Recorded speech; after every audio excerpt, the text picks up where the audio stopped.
nós vamos trabalhar um tema muito interessante, que se chama conduta cristã. Na realidade eu ia falar conduta espírita cristã, ou uma conduta cristã espírita, em busca do amor. E é exatamente esse amor maior que faz com que a gente chegue a esse tema da nossa caminhada. É uma conduta, é um comportamento, é uma atitude. Toda pressa, nós vamos então começar a falar mais basicamente sobre isso. Vamos então elevar nosso pensamento a Deus, amados irmãos, no lugar onde estivermos. Vamos respirar pausada, profundamente, sentir o ar renovando todo o nosso corpo físico, o nosso cérebro, todos os organismos que nos mantém vivo, para que nessa tarde a paz que trazemos, porque assim a desejamos, permaneça dentro do nosso coração. Que em nome de Deus, em nome de Jesus, agradecidos por aqui estarmos, por mais uma vez dedicarmos uma parcela do nosso tempo em busca do nosso crescimento intelecto-moral. No conhecimento e na aprendizagem é que Deus nos possibilita aprender para nos transformarmos em pessoas do bem, em pessoas melhores. Por isso agradecemos a Deus que por intermédio do Divino Mestre Jesus ilumina nossas mentes e aquece nosso coração com esse amor de sabermos acolher e de perdoarmos a todos os irmãos da nossa caminhada. E em nome de Deus e em nome de Jesus, agradecemos também a espiritualidade maior, aos trabalhadores espirituais dessa casa que mais uma vez nos acolhem, para que esse trabalho da palestra e dos passes possa trazer o lenitivo, o bálsamo da saúde física, mental e emocional para todos nós e para todos aqueles que estão no nosso coração. E assim agradecidos com a oração do perdão e do amor que Jesus nos ensinou, perdoamos nossos irmãos de caminhada, para que da mesma forma sejamos perdoados. E juntos, com o amor que acalenta a nossa vida e nosso coração, cantemos a oração que Jesus assim nos ensinou.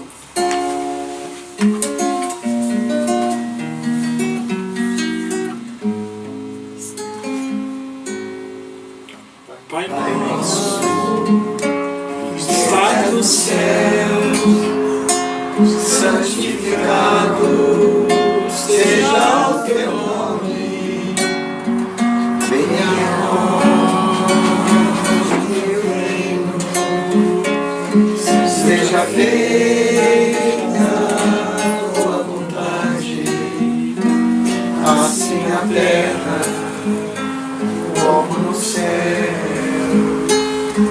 O pão nosso de cada dia nos dai hoje sempre, Senhor. Perdoa nossas dívidas, assim como perdoamos nossos devedores. Não deixes cair em tentações, mas livra-nos, Senhor, de todos os males, porque teu é o reino, o poder e a glória para sempre. Que assim seja.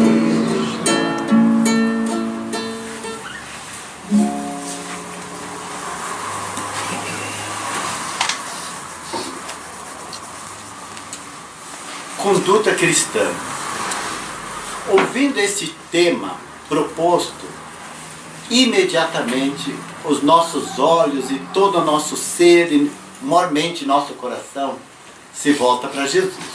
Não há como não referenciarmos o Divino Mestre o tempo todo quando assim adentrarmos num tema chamado conduta. E por ser essa conduta cristã, cujo nome vem de Cristo, nós carregamos essa bandeira, porque hoje, pela caminhada, pela aprendizagem, nós não temos mais a cruz em nós. E tampouco nós não vemos mais o Cristo pregado numa cruz.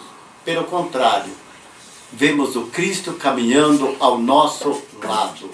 Porque há muito tempo, com a nossa conduta, com a nossa aprendizagem, aprendemos a fazer com que Jesus esteja permanentemente conosco e caminhando conosco. A passagem dos discípulos de Emaús, entristecidos, falando da partida do Divino Mestre, serve-nos de exemplo. Estavam tão tristes, tão cegados pela partida do amigo, que nem sequer perceberam que uma figura estava ao lado deles. Mas sentiu um magnetismo tão grande que o convidaram a caminhar e o convidaram para adentrar a casa. E no partir do pão do Mestre é que o reconheceram. É o Mestre que conosco caminhou e só agora o reconhecemos. Será, amados irmãos, que precisamos caminhar lado a lado com o nosso Mestre e não o reconhecermos que Ele está conosco? Se Ele está conosco e com todos os nossos irmãos de caminhada, quando Ele disse, aquele que acolher o que está nu, o faminto, o desesperado, o entristecido, o abandonado, é a mim que me recebeis. Portanto, Ele está. Se hoje vivemos na atualidade e percebendo um grupo, como diz aqui um texto tirado do Momento Espírita, do Jornal Mundo Espírita de maio de 2018, ou seja, do mês passado, que fala que na atualidade é um grupo considerável de pessoas que ainda não descobriu o verdadeiro sentido da vida. Não descobriu ainda o verdadeiro sentido da vida. Quiçá, muitas vezes nós nos perguntamos, por que eu estou aqui? Por que esse mundo? Por que sofro tanto? Por que tantas doenças? Por que tantas preocupações? E essa vida tão perturbada do porquê, que nós não nos fazemos a pergunta, mas para que tudo isso? Será que Deus nos permite só tristeza, só lágrimas, e que a nossa conduta seja de pessoas carrancudas, casmurrentas, birrentas, teimosas, azedas, mal-humoradas? Eu acho que não é essa atitude. Pelo contrário, se eu vejo Jesus e sinto Jesus, porque amo verdadeiramente Jesus, então eu caminho com Ele e não estou perdido na vida. E mais, vivem por viver, diz o articulista do artigo, vivem por viver e sem qualquer meta moral. Ou seja, não tem objetivo, não tem mais finalidade. Ouvindo o nosso irmão tocar e nós cantando o número 3 da canção de hoje sobre o homem, mas é tudo aquilo que nós vamos ver hoje. Quando cantamos, um certo dia um homem esteve aqui, tinha no olhar o olhar mais belo que já existiu. A primeira conduta, olhar belo. O que é um olhar belo? É um olhar de coração puro. Um olho que brilha é porque a alma está limpa, a mente está limpa, o coração está puro. Quando as pessoas estão entusiasmadas, felizes, os olhos não brilham? E não há tonalidade, não precisa ser aquele azul, aquele olho verde, diferente dos comuns, não. Qualquer tonalidade do nosso olho brilha, porque brilha a nossa alma. Tinha no cantar uma canção, a conduta de viver feliz como até perguntei ontem para uma pessoa que estava entregando material lá em casa, o passarinho canta porque é feliz ou é feliz porque canta? Não importa a resposta que você der. Canta. Tinha no cantar uma verdadeira oração. E mais, no falar, a mais linda canção que já se ouviu. A melodia da voz do mestre era altissonante, não porque tinha o dom da oratória, mas porque tinha o amor nas palavras. E continua, sua voz só falava de amor, todo gesto seu era de amor. Observe, falar, gesto, amor e paz que trazia no coração. Ele pelos campos caminhou, ou seja, andava na simplicidade, é a natureza, é essa comunhão nossa com o cosmos, com a natureza.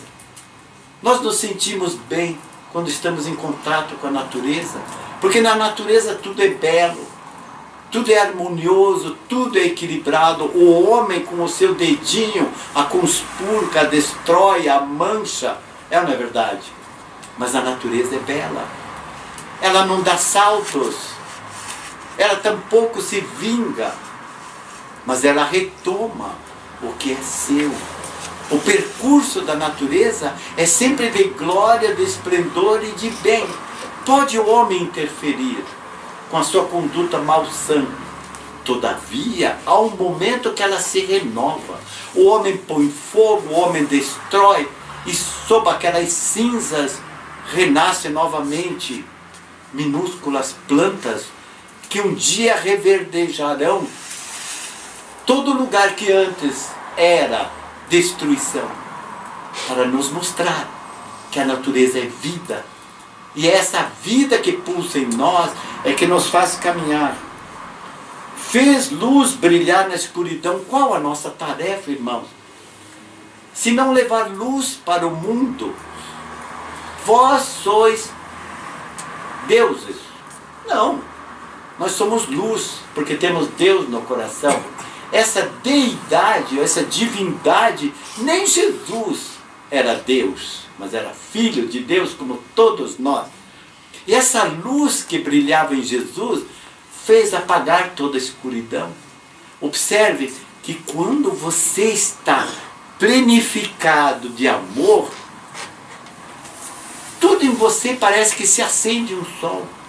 E observe também que podem vir desgraças, desculpe o termo, de toda sorte, doenças de todo tipo, e a pessoa não se abate.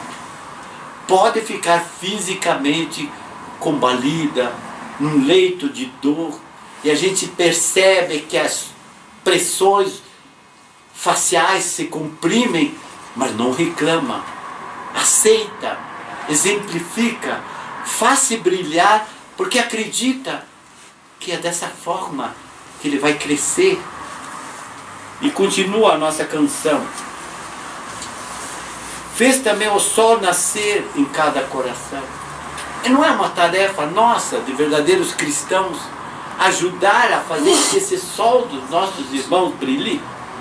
Que além da vida que se tem, existe uma outra vida além, e assim, renascer, morrer, nunca é o fim.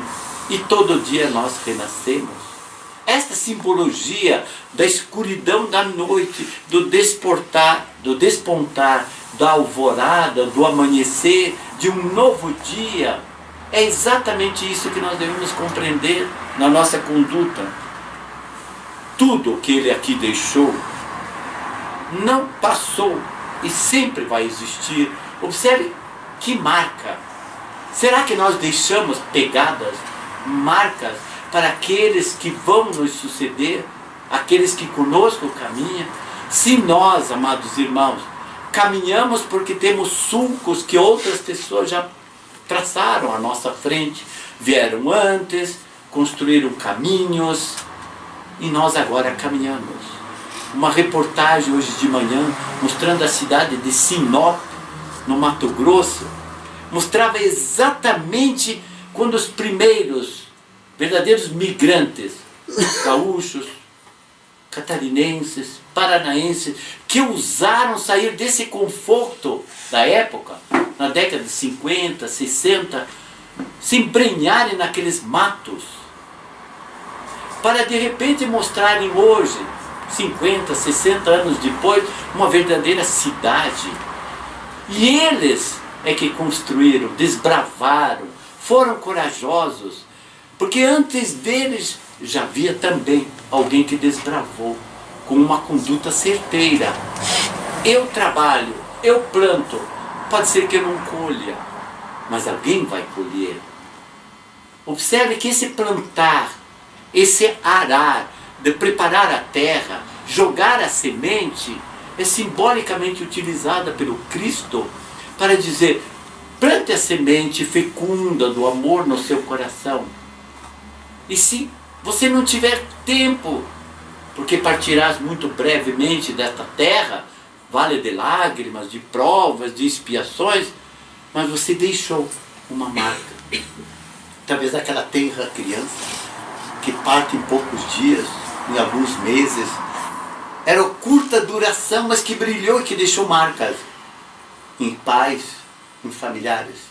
É exatamente o que o Cristo nos legou e nos deixou, nos possibilitando a compreensão dessa verdadeira figura ímpar do Cristo. Mas falar de conduta, eu não posso deixar de ler neste livro algumas passagens sobre Jesus, o Evangelho e Jesus, à luz da psicologia profunda, Jesus e o Evangelho. Observe o que Joana nos diz sobre Jesus. Vocês imaginam Jesus alegre, brincalhão, folgazão? Vocês são capazes de imaginar Jesus assim? Ou era um Jesus mais fechado, mais sério? Para ele não havia tristeza, só alegria, daquele sentido, aquilo que nós achamos que é uma tempestade, para ele era isso. Exato. E quando lá, qual foi o primeiro, entre aspas, milagre de Jesus? Nas bodas de Canaã. Começou numa festa, mas não significa que Jesus expandiu-se em beber todo o vinho. E observe o que Joana D'Angelis nos diz de Jesus: de temperamento introspectivo, fechado, e não aquele folgazão, alegre, festivo. Era introspectivo, voltado, mas, como diz Elias, de alegria na alma, do bem maior e da luz e do amor, caminhava. Jamais se apresentou conturbado ou receoso. Conturbado é aquela pessoa agitada, que não tem sossego. E tampouco ele demonstrou que estava com receio. Que tradução mais bela de uma conduta é, na verdade? A sua introspecção podia ser compreendida em razão da sua realidade. E ela nos diz ser ele, Jesus, um ser interexistente. Curiosa essa expressão. Jesus, um ser interexistente, ou seja, carregava o mundo de lá com o mundo de cá, entre o mundo espiritual e o mundo material. Ele expressava um biótipo sentimental, ou seja, mostrava um tipo de uma pessoa sentimental, mas não era sentimentaloide. Ou seja, aquele que por qualquer coisa chora, aquele por qualquer coisa se melindra, aquele por qualquer coisa se queixa. Percebe a análise? Os seus valores espirituais, que jorravam em abundância do seu mundo interior, fazia com que ele compreendesse as dores do mundo e que ele procurava diminuí-las. Atitude de quem vive na compreensão e realmente vivendo o amor. Tanta luz jorrava dentro dele que compreendia as dores, compreendia as lágrimas. E sobremaneira, para quem ele veio? Para os ricos, para os reis, para os nobres, para aqueles ditos doutores? Não. Veio para os humildes, para os simples, para as crianças e principalmente acolhedor das mulheres, que eram menosprezadas. Então Jesus, em tantas passagens li esses dias, uma coisa interessante, que Jesus vivia rodeado também de mulheres. Por isso que ele era criticado. Quando ele sentou ao lado da samaritana no poço de Jacó, é isso, né? Poço de Jacó, é que foi criticado como que estava a sós um homem conversando com uma mulher. Nem sequer se perturbou, porque não receava críticas, porque ele não tinha o mal dentro dele. E talvez seja esta a verdadeira... Olha, se nós guardarmos isso, qual seria uma atitude cristã? A exemplo do Cristo, não cultivar maldade. Isso significa um coração limpo. As pessoas podem te jogar, te ferirem, porque eles pensam que estão te ferindo, mas você não aceita, você não se perturba e você continua a caminhar, porque você tem uma missão. Sabe como isso é lindo? E diz mais, sempre espontâneo, era introspectivo, calado, muitas vezes, e até chorava muitas vezes, até vez por outra se isolava no monte, quando ele melancolicamente nos disse, o Filho do Homem não tem sequer uma pedra para repousar a cabeça. E nós temos travesseiro fofo, cobertas fofas, e o Filho do Homem não tem nem sequer uma pedra. Mas era espontâneo. E essa espontaneidade era exatamente o que ele traduzia pela sua paz, pela sua alegria interior, pelo seu amor. Porque não havia o que temer. Ou prenderam, ou julgaram, ou condenaram. Nada disse. Você não vai dizer nada? Preferiu se calar. Pode falar. Ele não tinha nada e era dono do caminho. E não usou o que ele tinha, deixou para nós. Essa parte fundamental da vida de Jesus. Perfeito. Diz mais adiante Jonadã, ele inaugurou um novo modo de viver, uma nova psicologia de comportamento, uma diferente experiência de compreensão da vida. Mas que psicologia seria essa? A psicologia, quando ele me disse, eu não vim para os sons, para os sadios, eu vim exatamente para os doentes. Mas será que ele falava só dos doentes do corpo? Porque a tantos ele tirou as chagas, restituiu a vista, fez os mutilados andar. Não era só isso. Curou da lepra. Tampouco se preocupou com os 10 leprosos que lhe rogaram a limpeza do corpo e que partiram.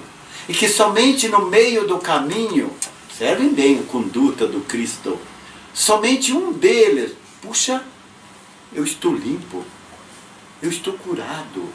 Agora eu posso viver e conviver com a sociedade. Para nós, não diz muito isso. Mas para uma época que o anciano, portador dessa ancianice, chamada lepra, que eram isolados em grutas, bem distantes do convívio da sociedade, que fugiam quando um deles se aproximava. Que felicidade, de repente, se sentir livre dessa condenação da sociedade porque ele estava carregado por uma doença dita contagiosa. Como hoje pudéssemos dizer, teríamos coragem de apertar a mão de alguém que nós soubéssemos mesmo que está coberto de chagas porque é leproso? Se nem sequer nós temos coragem muitas vezes de apertar a mão de um portador porque é soro positivo, tem o HIV dentro dele. Aí se pergunta, e por que aquelas abnegadas enfermeiras, enfermeiros, cuidadores limpam, se dedicam a limpar e a cuidar? Porque dentro há muito mais do que o dinheiro que vão ganhar. Há muito mais do que tudo isso, há muito mais que se chama amor, pela dedicação. É esta verdade que o Cristo, quando curou, então ele se lembrou, eu vou voltar para agradecer ao Cristo. Os outros 9 seguiram e talvez limpos foram no primeiro boteco festejar, porque agora poderiam conviver com a sociedade, bailar, cantar e festejar a nova vida. Um voltou, mas observem bem que mais tarde este mesmo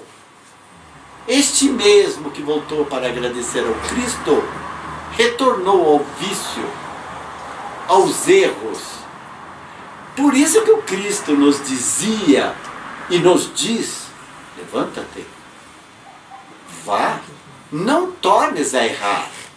E ele continua, aquela verdade que tão poucos de nós têm coragem de repetir todos os dias, mas não tornes a errar, para que mal maior não venha a lhe acontecer.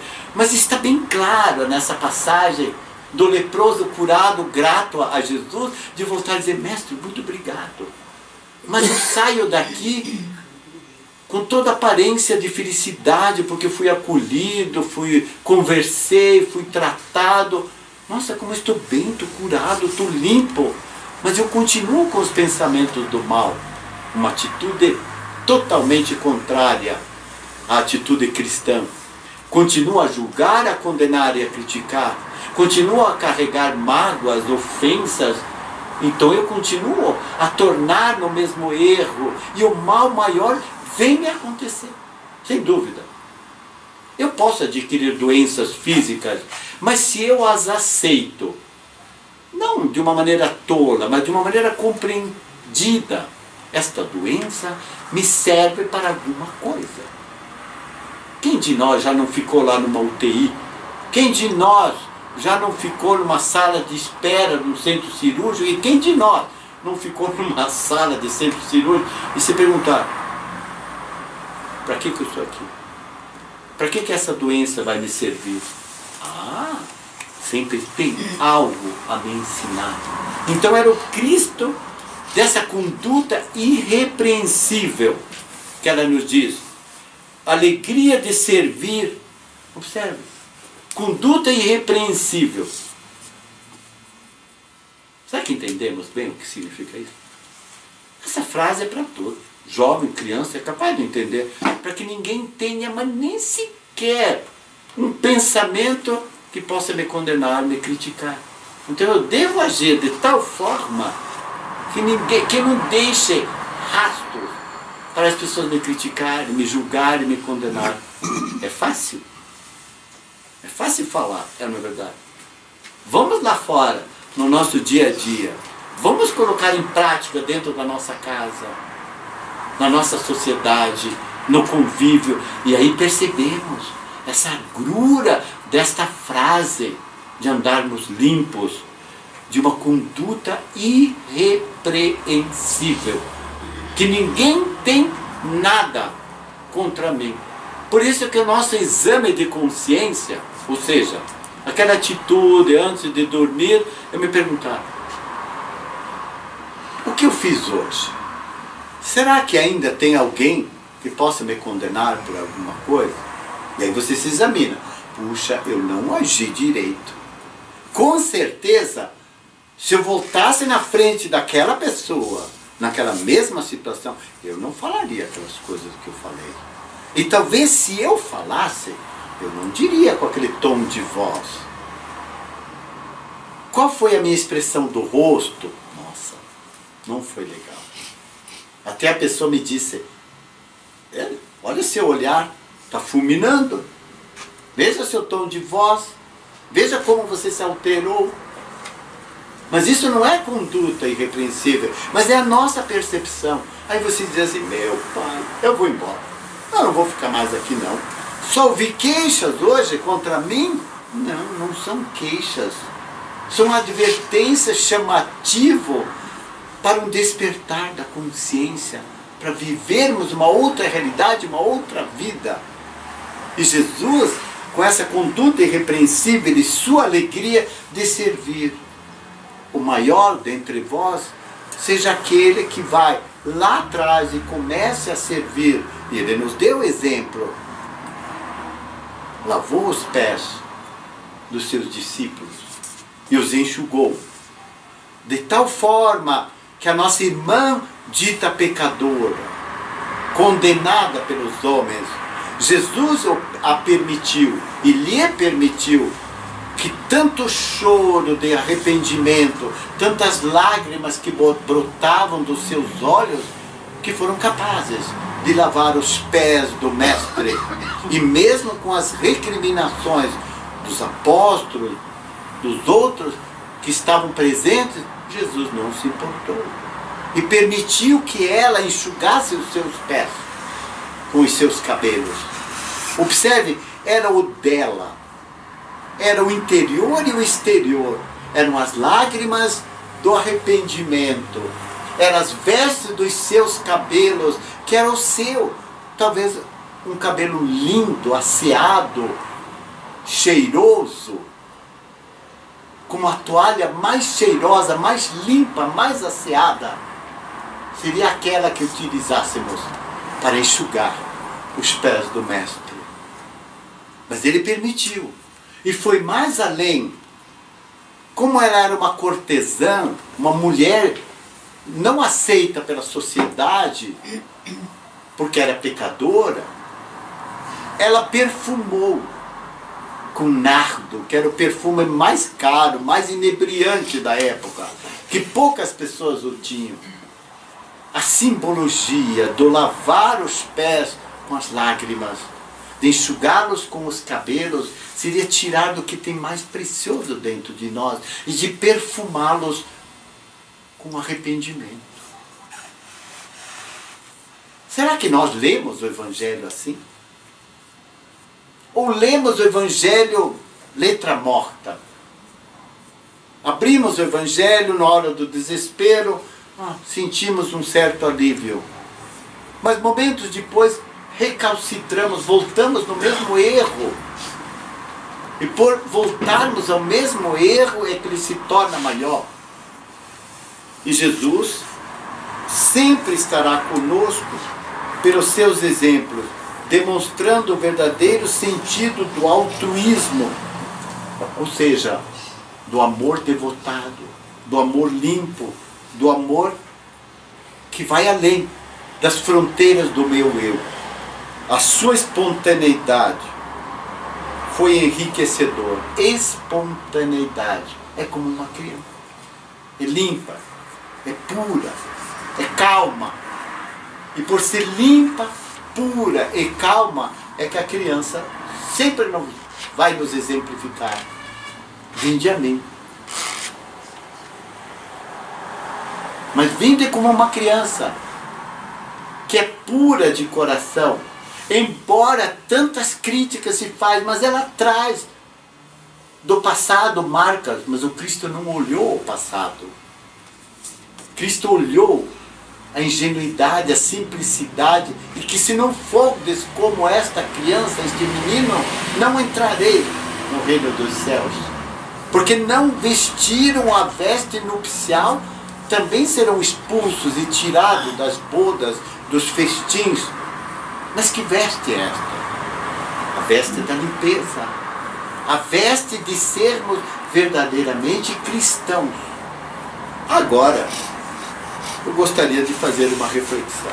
Estamos aqui porque somos espíritas, porque acreditamos na doutrina espírita. E observem a beleza do que André Luiz nos diz. O espiritismo não é simples religião igual às demais. É um método de viver. Puxa, ela não é diferente nenhuma das demais religiões, mas é um método de viver. E que método seria esse? O método calcado na ciência, na filosofia, do perceber, do experimentar, de ter clareza lúcida pelo caminho do conhecimento. Então ela não tem dogmas, ela não tem rituais. A gente não está aqui paramentado como um padre, como um bispo, como um papa. Está aqui vestido com a roupa igual a de todo mundo e que não precisamos de outras coisas. Então o Espiritismo nos focaliza por esse método de viver. Mas que método vai além dessa simplicidade? Vai o método de: e sereis reconhecidos, por muito vos amardes. Então o amor é sempre a nossa cruz, não a cruz da dor, do sofrimento, a cruz da simbologia de cristãos, essa cruz do amor. E Kardec foi exemplar, codificador, usou toda a sua inteligência e a colocou à disposição da espiritualidade para codificar tantos ensinamentos. Então, no capítulo 6º, Espírito da Verdade, quando ele nos recomenda, eu vou ler para não deixar nenhuma palavrinha diferente.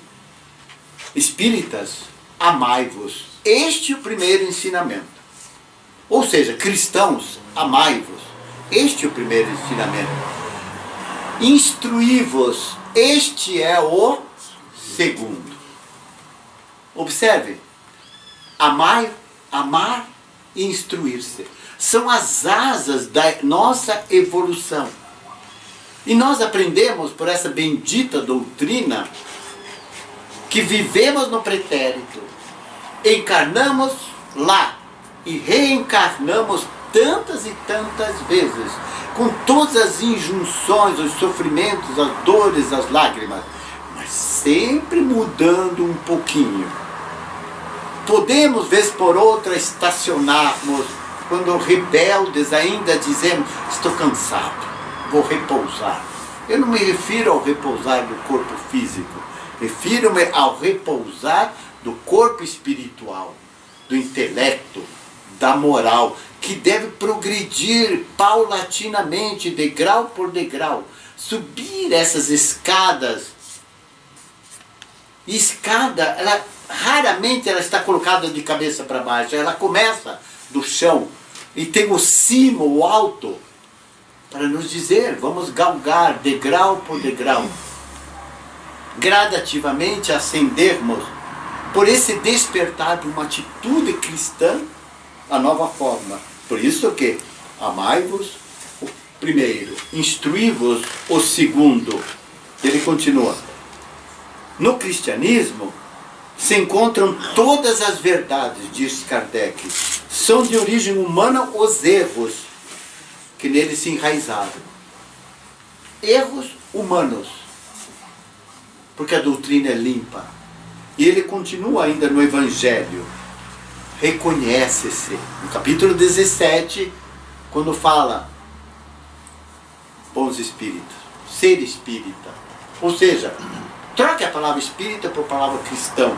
Reconhece-se esse verdadeiro cristão, esse verdadeiro espírita. Vou ler para não fugir. Pela sua transformação moral. Isso aqui dá uma palestra. Reconhecer-nos pela nossa transformação moral, pela nossa ética, pela certeza de que estamos com pensamento reto, para que o nosso agir também seja reto. Pensar retamente e agir retamente. Pensar corretamente, agir corretamente. Este foi o ensinamento do Cristo. Então reconhece-se por essa transformação moral e prossegue, e pelos esforços. Ou seja, a vida é um constante esforço, é um constante caminhar. Mas esforçar-se para quê? Para domar as más inclinações, os erros, os vícios, essas coisas que ainda carregamos dentro de nós e que precisam ser solvidas pelo bálsamo do amor. Então isso seria o reconhecimento. Ele diz também, André Luiz, que o espírita vive como vivem os outros. Eu sempre pergunto, vive como vivem os outros. Ele prossegue. Mas em todas as manifestações da existência é chamado a servir aos outros através da atitude. Atitude cristã. Atitude da compreensão. Aí pergunta-se, mas como? Mas como viver igual aos outros e sermos diferentes? Hermance Dufault, tão belamente, médium que colaborou tanto com Allan Kardec, nos diz: sem alimentar fantasias de saltos evolutivos. Ou seja, nossa, daqui eu quero pular já para o planeta da regeneração. Já quero pular direto para o planeta de espíritos mais puros, mais evoluídos. Nem os beneméritos e tampouco Cristo não saltou nada. Passou, vamos dizer, os 33 anos vivendo de uma maneira exemplar. Para nos mostrar que não há saltos. Se a natureza não dá saltos, tampouco a nossa caminhada deve dar saltos. Ela diz, dê um passo atrás do outro. Um passo atrás do outro. Sem ansiar pela grandeza das estrelas. Eu admiro a estrela, mas não quero chegar lá de um salto. Admiro e quero a perfeição, mas vou gradativamente crescendo. Ame-se na condição de singelo pirilâmpago que se esforça por fazer luz na noite escura. Pirilâmpago é o quê? O vagalume. Percebe que comparação? Ame-se na condição de um singelo vagalume que ilumina a noite para dizer, eu estou aqui. Quantos de nós já brincou, quando crianças, de pegar um vagalume e sentir aquela luz, né? Até escondíamos debaixo da roupa, víamos lá brilhando. E ela nos diz, seja esse pirilampo, esse vagalume. E ela continua, faça as pazes com as suas imperfeições. Uau! Faça as pazes, ou seja, aceite-as e procure caminhar. Descubra suas qualidades, acredite nelas, coloque-as a serviço de suas metas de crescimento. Essa é a forma da verdadeira transformação. Finalmente, Jesus diz, quem me segue não anda em trevas.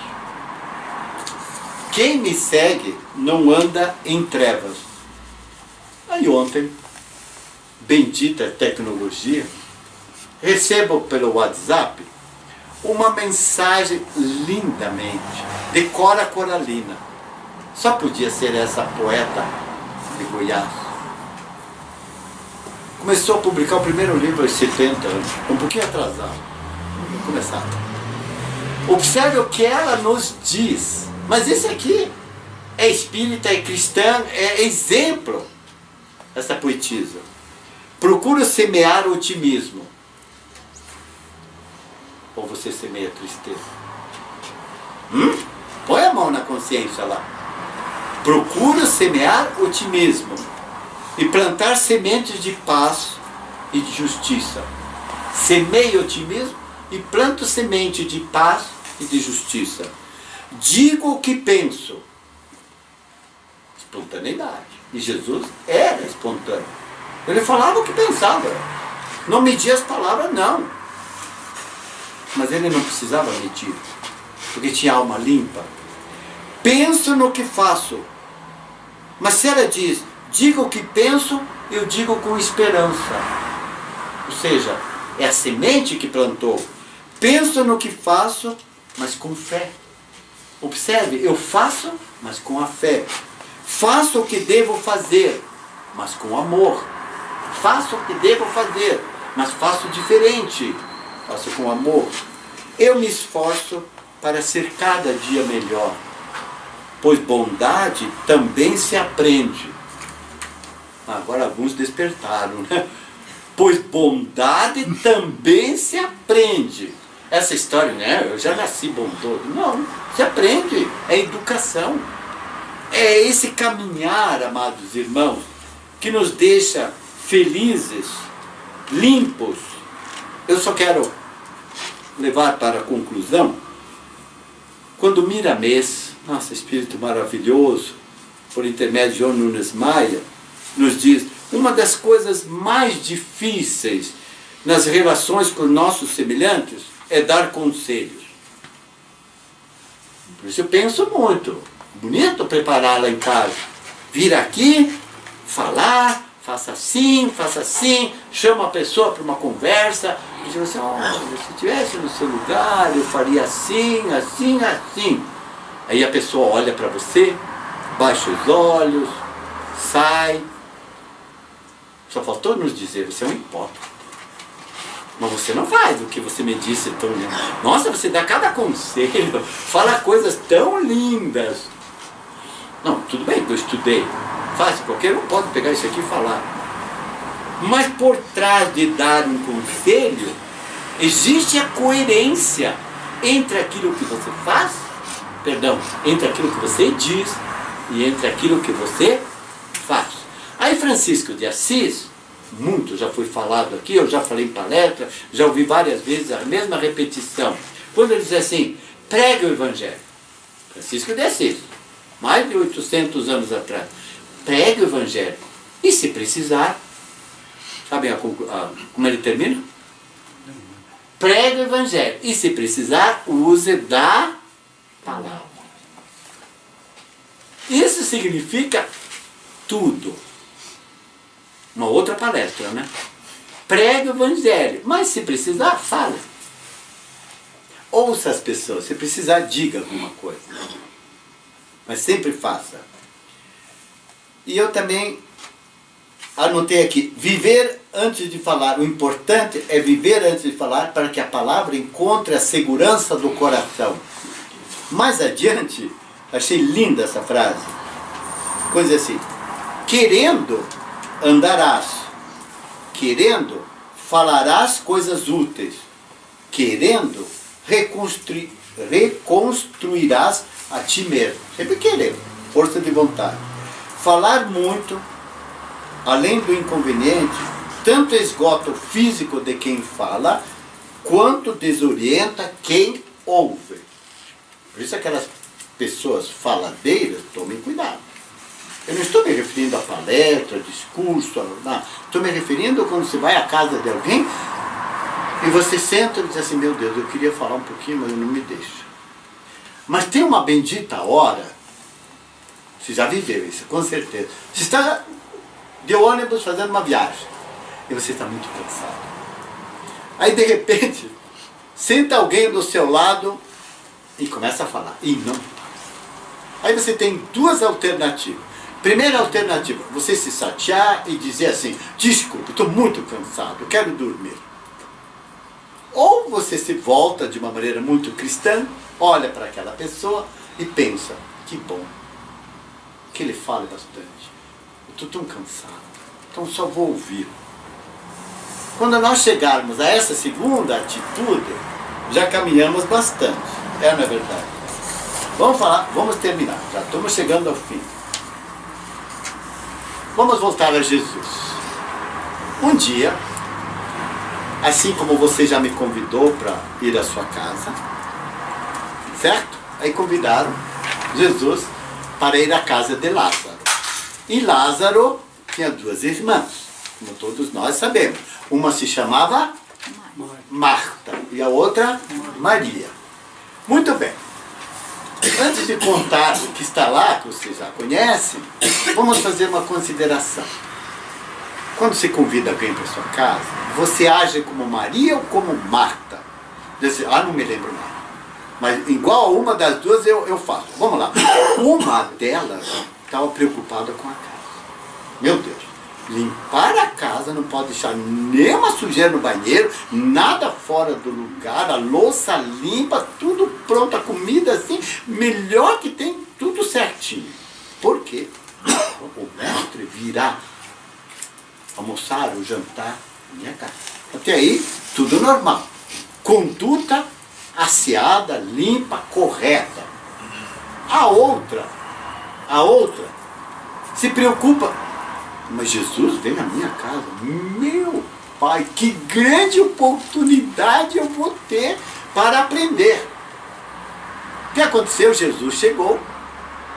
Ele observou que a Marta, e diz assim: Marta, Marta, estás muito ansiosa, afadigada com muitas coisas, mas só uma é necessária. Marta, Marta, olha o puxão de orelha. Marta, Marta, estás muito ansiosa, afadigada. Ou seja, ele percebeu que ela estava extenuada, já tinha trabalhado demais, estava tudo limpa a casa, mas enfim, ela continuava, aquela preocupação. Tem uma coisa que é essencial na vida. E Maria, diz Jesus, escolheu a boa parte, a qual não lhe será tirada. Qual foi a parte que Maria escolheu? Puxa, se a Marta está trabalhando, minha irmã, e a Marta falou: escuta aqui, ô folgada, vai continuar aí batendo papo com Jesus ou vem me ajudar para servir o jantar? Aqui Jesus lhe disse: Marta, Marta, estás muito fatigada. E Maria escolheu a melhor parte, porque foi inteligente. Era uma oportunidade ímpar, única. Jesus estava na casa dela e ela sentou aos pés. Então, mestre, fale.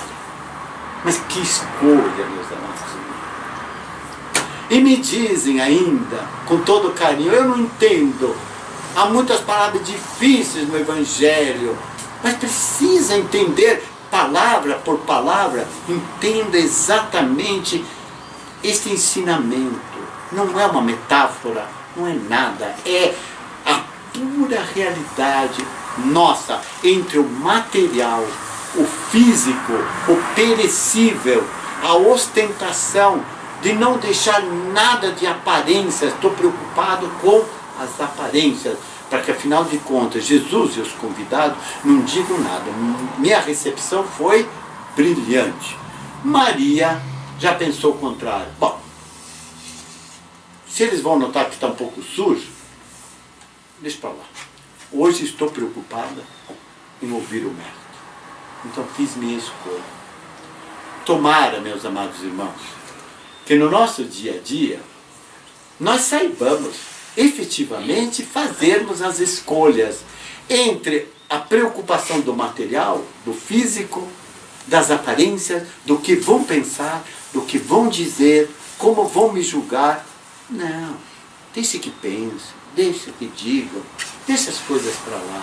Hoje vou me ocupar com as coisas que me santificam, que me fazem bem. Hoje vou me dar um tempo para abrir o Evangelho. Depois eu continuo a limpeza do banheiro, da casa, das roupas, tudo. Mas agora eu vou dar um tempo para mim. Vou abrir o Evangelho. E o que eu ler me será de grande valia. É esta a oportunidade de dar-se um tempo para o crescimento interior, para essa elevação espiritual. Isto eu digo que é exatamente uma atitude inteligente, de sabermos escolher. Então Maria nos exemplificou com a escolha. Naquele dia o mestre esteve na minha casa e eu me dediquei. Comparativamente eu poderia dizer assim: todos quantos de nós fazem o Evangelho no lar, comparativamente poderia ser dito como Marta e como Maria. Algumas pessoas estão lá no Evangelho, mas com a cabeça preocupada. Se tocar telefone, interrompe o Evangelho e vai atender. Não. Se tocar a campainha, não, dá licença, preciso atender. Não. Marta foi o exemplo da interrupção do momento certo que você deveria estar, e que deveríamos estar, preocupados com o aprender, com o sentir o mestre conosco, que seria a hora do Evangelho no lar. Deixe o mundo exterior ao seu redor. Por isso que o Evangelho no lar é uma síntese, uma fonte de luz, que é a presença do Cristo, de Jesus mesmo, no nosso lar. Então naquela hora eu vou ser qual Maria, Vou dizer, Jesus, eu estou aqui e quero te ouvir pelas suas palavras, pelo seu evangelho, pela mensagem de amor. E por amor nós vamos orar. Se eu estiver sozinho, eu sei que eu não estarei nunca sozinho. Estarei com aqueles que me acompanham espiritualmente. Se eu estiver com outras pessoas, farei com elas a elevação do amor. Então a minha conduta cristã direciona-me sempre para o bem, para a paz, para o amor e para a luz, seguindo os passos do amor do Divino Mestre Jesus. Que Deus nos abençoe. Muito obrigado.